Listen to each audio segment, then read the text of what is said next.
Anthem, Anthem, Anthem. First, let me thank EA for the VIP demo access through the Game Changer program. I am in no way being coerced into this right now, nor am I being held hostage in one of EA's many conditioning centres across the globe. Please send help. They're holding me here. My location is 26 clicks northwest of... So Anthem.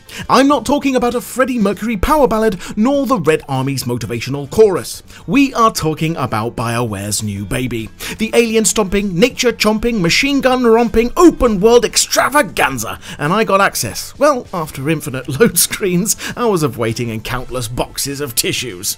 Don't be disgusting. I was bored and Disney's Frozen always makes me cry. Plus that Elsa. What a hoochie mama! Anthem so far is a beautiful mixed bag of stunning vistas, explosive gameplay, armoured javelins, alien species, and a gorgeous open world that appears to be epic in scale. EA, being EA, had a task on their hands when this demo went live, and unfortunately, the proverbial poop hit the not-so-proverbial fan, and the launch was about as good as Theresa May's powers of negotiation. However, it would be unfair to focus on simply that. I was, as some of you may point out, rather critical of this initial faux pas, but once that egg was cracked and the yellowy goodness that can be scrambled into something yummy for my tummy poured out, I was swept away in something that truly has the potential to be wonderful.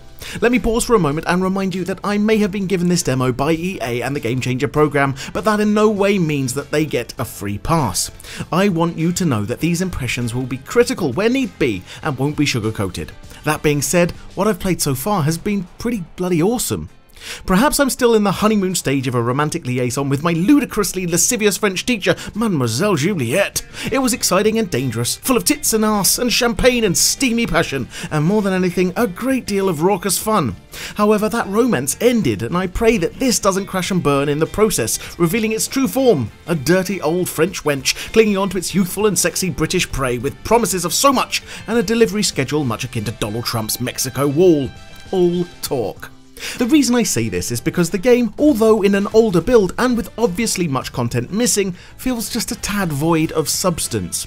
Sure, it looks great, the gunplay is solid and seemingly varied, the mechs, javelins are unique and offer their own playstyles and destructive powers, and the open world invites me in every time with open, embracing arms. The problem is, it feels like, go there, kill a bunch of these things, go here, kill a bunch of those things, and we are in 2019. This repetitive gameplay was the problem with Destiny. The open world, the lore, the game was calling out for NPCs, little settlements, more customization of weapons, skills, and a hell lot more depth. In my 10 hours or so of this VIP demo, I feel like that depth is also missing.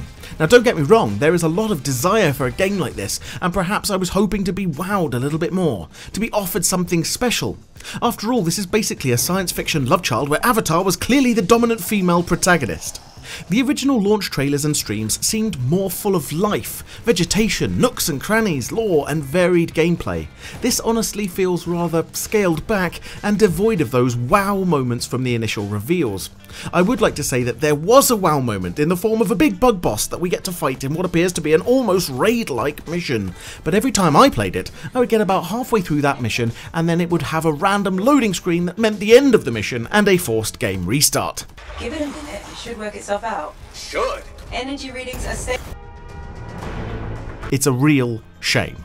Carrying on from this failed mission, the squad system is likely key to success and enjoyment in Anthem. I'm sure that you can play it solo, but without a team to revive you, to help set up combos and to communicate and work together, I fear that this may be rather unforgiving for the lone wolf. Overall, the squad play system was flawless, and joining and playing with friends was easy and quick, despite the random crashes or infinite loading screens. Another thing to mention here is the upgrade system. We've been told that there won't be any loot boxes that offer in-game gear, weapons or power boosting mechanics, but clearly there will be microtransactions. Hopefully they will be confined to simply cosmetic purchases and will be hidden behind a market tucked away out of sight in Tarsis and not a core game feature, but the skeptical cynic in me worries that eventually there could be offers like experience boosts to cut down an unbearable grind to higher level gear and content. Something about the purple shards makes me nervous. Only time will tell. The combat is fun, frantic and explosive, and I mean really goddamn explosive. I love the Javelin's flight and movement. It's really intuitive on the PS4 and with a controller feels smooth and at times graceful. The Ranger, the starting Javelin that we get to use, has dodge options and is far more mobile than the Colossus, a great lumbering mech of a tank. But never did I feel one was too fast or the other too slow. The balance felt just right, as did the abilities, which is pretty awesome. The classes stand out with different traits and roles, and each was a blast to play with. Get it? A blast? Because it makes stuff explode. A blast, you know.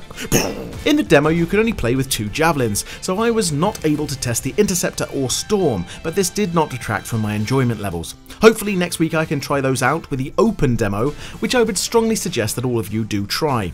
I guess right now that you want to know if I can recommend this game. Should you guys go out and buy it, or hell, even pre-order it? Honestly, I can't say. As I just mentioned, you should go out and you should play this, and if it's a game that you think that you'll enjoy, definitely jump into the demo next week.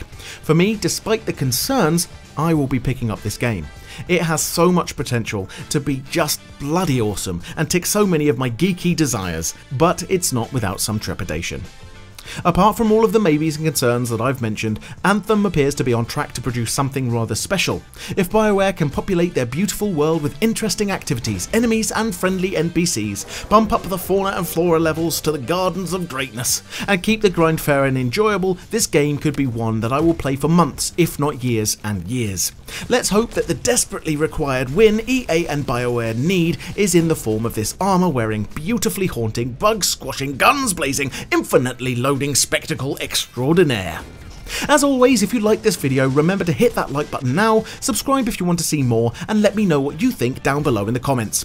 Do you think this could be a turning point for EA, a victory for BioWare, and a marvellous game? Or are there warning signs that you simply cannot ignore? I'm DRBC, you stay saucy, and I'll see you next time. Much love, DRBC out.